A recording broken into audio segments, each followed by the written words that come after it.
Shalom, this is part two. If you haven't seen part one, go back and watch part one. And we're continuing off. Let's go. Now, we went through headache and respiratory problems, and so far they're blaming climate change for both of those. Let's see about eye irritation. Oh, snaps. Here we go. Is climate change harming your eyes? Ocular problems stemming from environmental factors appear to be significant, says Malik. That damn climate change, man, is at it again. Pretty sure it has nothing to do with silver iodide that so far causes headaches, respiratory problems, and eye irritation. I'm pretty sure that has nothing to do with this, right? Let's grab skin irritation. An already outgate research trend report itch, climate change, and clinical guidelines. This is from the National Eczema Association. Now, go down, it says the impact of climate change on AD, and AD is atopic dermatitis, which is just a scientific word for eczema, is impacted by the geographic region and climate. So, I'm reading the wrong part. What they found. This study shows that the majority of climatic hazards linked to greenhouse emissions have a negative impact on atopic dermatitis.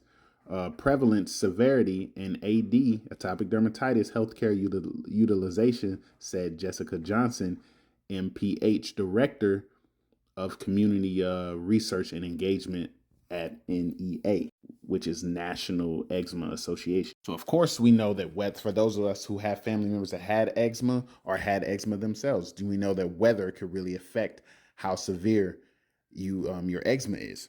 Now, with that said, I believe they started doing real heavier on the chemtrails around the time where COVID was going. Some people may say even before that, but I've noticed it more around the time in COVID and forward. With that being said, my testimony to this, because my younger brother actually has eczema. And as a child, he had it really bad to the point where he would scratch his skin off. But as he got older, it started to die down a lot. But I want to say around 2021, 2022, I went to his house to go see him, and I realized that his eczema had flared up a lot. To the point where I didn't even recognize who he was really. And it was really bad to the point where he was like he was as a kid, where he would literally scratch his flesh off. Now, he says that it's because of his work environment from him, where the area that he was working at. He started working at UPS, and he was in the back of the truck, dealing with a lot of packages, a lot of dust and stuff like that. I don't believe that one bit. It flared up way too much. Again, he's flared up to the point where I could not recognize him in the face. He looked like a totally different person. That's not normal. That's not your mild flare-up. Hell, that's worse than a severe flare-up. Am I saying that it's connected to silver iodide? No, I'm not. But, hey, I'll leave that to you, man. Right? The scriptures say what? We're not ignorant of his devices. That was my little testimony for the dermatitis, aka eczema. So let's continue. So we went through headache, respiratory problems, eye irritation, skin irritation. All of these symptoms are ramping up, 2022 to 2024. But what are the chances they be connected to that, right? Now, the last one pretty much knocks out itself all in one. You got diarrhea, vomiting, and nausea. We have this potential impact of climate change on the norovirus. I believe that's how you pronounce it. Incidence and seasonality. Climate change and climate variability potentially impact the norovirus by influencing its transmission and prevalence. However, very few empirical and experimental observations exist to prove the effect. Then why the hell are you even speaking about it and putting it in an article?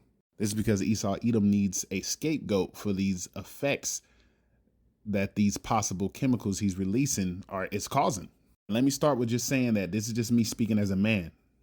I just find it funny that between the years of 2022 and 2024, that we've had a spike in all these fucking sicknesses and diseases, and all of the symptoms can be linked back to this so-called silver iodide. I'm just bringing up a comparison through articles, man. That's it. I am not saying that this is exactly what this is, because you know how Esau Edom is, man. I'm not trying to get the video taken down for misinformation. Let's continue. Outbreaks have also been rising steadily in recent months. During August 1st, 2023 to April 9th, 2024, there were 1,208 norovirus outbreaks reported by the 15 states participating in the CDC's Neurostat. That was just 15 participating, man. That means there could be way more. During the same period, the last seasonal year, 986 norovirus outbreaks were reported by these states. Again, that was only the 15, man. You include the other ones, and that number will probably be way higher. And again, I'm just speaking as a man and bringing attention to this chemical compound that they admitted to releasing during cloud seeding. And if you're exposed to large amounts of this so-called silver iodide, that you will experience these symptoms, and how they are eerily linked to an increase in a lot of diseases and sicknesses that are happening here in Babylon. You can believe me or you cannot, but hey, man, this is the book of Ecclesiasticus, chapter 12, verse 10. Never trust thine enemy, for like as iron rusteth, so is his wickedness. The water for listening. And with that, shalom.